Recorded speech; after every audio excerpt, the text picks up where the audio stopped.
about 45 minutes away, Peter King. Peter King all dialed in with the 49ers as usual, and we look forward to chatting a little bit with Peter and what TJ Hushmanzada had to say that we got yesterday, which we'll play for you in a second. I think it'll be an interesting conversation to have with Peter.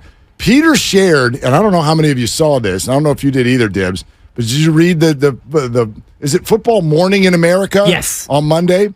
Did you see there's a couple things that he shared about Kyle Rudolph, who your guy. Well, we did one show together. Exactly. We did one show together, and we're going to do more. Yeah, he's now my partner on Sunday nights on Fox Sports Radio. So Kyle, a couple interesting stories that are like Brock adjacent. One of them is not Brock at all. It's just Tom Brady. I guess Kyle was with the Tampa Bay Bucks last year. A lot of people don't know that because it's the end of his career. He didn't put up a lot of numbers. But he had the locker next to Tom Brady all year long and said he was really, really impressed by the fact that you would just watch teammates leave gear at Tom's locker. They had the locker next to Tom wide open, and Kyle was next to that. So there'd be a whole locker of stuff that people would just leave so that Tom could sign for people's kids and cousins and nephews and stepdads, right? And Tom would sit there at the end of every day and sign every single thing. So like a lesson in professionalism as well. Kyle was inactive when the Bucks came here last year, Brock Purdy's first start. And so he said, I was not only on the sideline, I didn't have to be in meetings or looking at iPads. I was just staring at the game. And he goes, to watch what that kid did, knowing that it was his first start, and he's head-to-head, if you will, with the GOAT. He said it was obvious to him right away, something different. Something different is going on with this kid. Yeah, and that's got to be just an incredible season for Kyle Rudolph, and I look forward to hearing you guys and having you pick more stories from him from that season. And I was reading through the Peter King piece before, and he talked about how all those pieces of memorabilia got put at the locker, and Tom would sign each and every one of it and spend hours signing pieces for everyone and treating the janitor the same way he treated the owner, and just basically being an absolute great dude and putting his arm around Kyle Rudolph and picking him up, even though he played like a game or a game and a half. He caught one touchdown pass, and that was it for Rudolph for the year and for his career. And Tom Brady, the veteran, the old sage, would put his arm around Kyle and pick him up in the midst of everything, a divorce and one last year and all that. I'm trying to remember, and I should know this after talking to him last week. Did he catch Tom's last touchdown throw?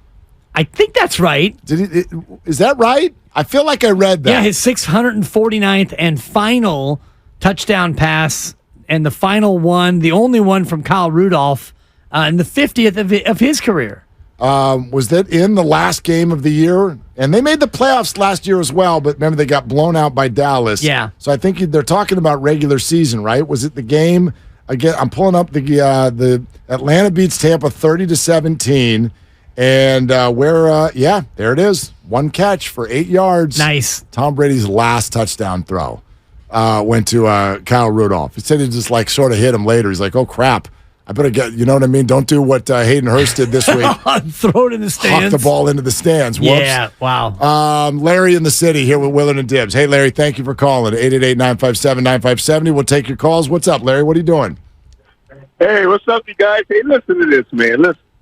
All this talk about, now that's true about what level of football you can play at before you get to the big leagues in the NFL. The kid for the Indianapolis Colts, he only had 13 starts in college. And look where he is today. Now we go to Lance, who went to a Division II school in North Dakota, only played 19 starts, but look at the difference. The point I'm making is where you come from in that college level. You understand what I'm saying? That's like trying to say, let's get this high school kid and see if he play in a Division I college. He's not going to make that because he needs the time and the training. All I'm saying is we don't know how these quarterbacks are going to pan out when they get to level 1 or level 2 or whatever the case may be. But the bottom line is, when Purdy stepped in there, even me seen that, when he first came into the league against Tampa Bay, This kid played like, wow. The first thing I thought to me, what came across my mind, he reminded me so much of a young Joe Montana. And like I told you guys before, we knew nothing about Montana no more than that big game he had against in the Sun Bowl. But that game against the New Orleans Saints, where we were down 28-0, Montana comebacks and winning, that's when everything took off. With that, I'm out. I love it, Larry. And with Thank that, you, Larry. I'm out. Here's what I'm getting at on this. Here's what I'm getting at. 4 years of college. Does that matter? Well, I guess. Some guys have 4 years of college and stink. Sure. Some guys have 4 years of college and play well. Some guys have very little college and stink. And some guys have very little college and play well. Here's what I'm not getting at the idea that doesn't help Brock. I'm getting at the idea of it feels to me, and now we're at 10 games, 9 games, whatever. Every time Brock plays well, we've got to pile up all of these reasons that aren't he's good. We've got to, why do we need to explain, well, 4 years of college? Sure. Well, Christian Sure. McCaffrey. Well, good play caller. Well, Trent Williams. Well, Debo and Brandon. Well, this, well, that. When do we get to, dude is a baller? I think with every successive start in every successive game, you start to look more and more at Brock, and you start to look at him being a good player. And Kyle's already there, and his teammates, for the most part, are already there. It's the fans who aren't yet at that point. So, fans who don't really believe in Brock Purdy are going to look at the system and the talent around him and the offensive line and the opponent and all the rest of it, the dink and dunk or whatever you want to look at and say, well, Brock, you haven't done it yet on the biggest stage. And some fans, short of the Super Bowl, will never give him credit. And that's just what some fans are going to do. Well, I think with each week, each successive good game, and the win over Pittsburgh was a good game, wasn't an amazing game. It was certainly a good, solid game. He made maybe 2 or 3 mistakes, and none of them really cost you. You still won very comfortably going away. You were rock solid. You were good, Brock. You had a great game. Now you do it again and again and again and again and again. All those reasons why people want to look at and say, well, it's because of A, B, C, D, E, F, and G. All those things will start to wash away. Yeah.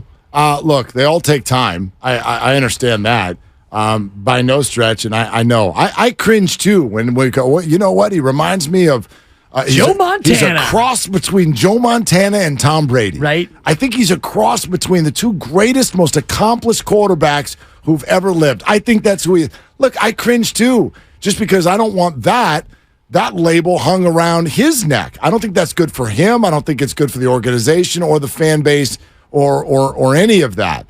I guess I would just put it this way. That slow build that you're talking about, I don't know. For me, it's going too slow. It's going too slow. Yeah, well, you're already there. You and Kyle and all his teammates and a select few others, you're already there. Brock Purdy is good. End of analysis.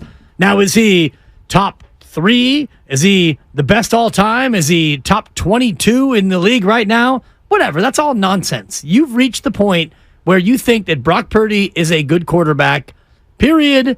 End of discussion. Well, and that's no. fine. But no, it's never end of discussion. No, I know, but I didn't mean it like that. Right. But you know what I mean, right? Yeah, of course I do. You don't have any doubts that Brock Purdy is a good quarterback. No, I'm with TJ Hushmanzada. He's misevaluated. Misevaluation sensation. Yeah, it's a buck by everybody, in all caps with a big old neon sign. Misevaluated. Forget Mr. Irrelevant. Mr. Misevaluated. Nice. That's who Brock Purdy is. That's where I am. I don't know, and at this point, I don't really care what the whole landscape is. I'm not trying to place him anywhere historically. I thought we had a really good conversation yesterday in terms of where he sits to the fan base right now. How many QBs would you take before you get to Brock? I thought that was interesting. I really did. This historical nonsense. Why would we even go there? He's played 9 or 10 football games. Yeah. So my mind's not there at all. I don't necessarily understand looking at this football team, watching a quarterback play at a high level, And by the way, I think you and I have a different opinion. It sounds like a little bit on how well he played last week. I thought he was fantastic. And people will go, oh, but he didn't throw for 300 yards. Right, because they were up by 3 scores early in the second half. Why would you keep hucking the ball over the yard? Do you think Brock Purdy could have thrown for 300 yards last week if needed? If they were down, sure. Yeah. To me, yardage is not a measurement of efficiency a lot of times. It's like Tua. He threw for what, 440? 466. Because they had to, and they still lost the game. Right. So they won. Oh, no, they won. Herbert threw for... Well, he was less. They tried to run the ball down the throat. But anyway, go ahead. I get what you're saying. I just think that when you look at, especially Kyle Shanahan and his offense, he is interested in winning the football game. And if Brock is going to go, 18 of 29, or if he's going to go 20 of 30 for 212 and 2 touchdowns and no picks, that's great. That's what you want Brock to do. 466. Tua. Nice, yeah. I think it was, wow. 28 of 45 for 466, 3 touchdowns and a pick.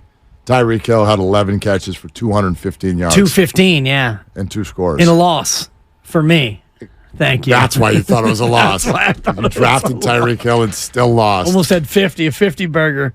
But Evan beat you? Yeah. Who did he have? Nobody went Christian off last McCaffrey. week. Okay, you had Christian. McCaffrey was the big problem. Who else? Nobody went off last week. He nickel-dimed me pretty well. You should, if and you I had a Tyreek. 0 from Dallas Goedert, and Lamar Jackson only had 8. Pretty quiet day for quarterbacks. That's it. And, Lamar is kind of my big guy on my team. So, anyway, I don't think that Kyle would love to have Brock Purdy throw for 440 in a win if need be, but I think Kyle wants his quarterback to do what he did this week, which is be effective, be efficient, move the ball, control the ball, and just snuff out the opponent. Yeah.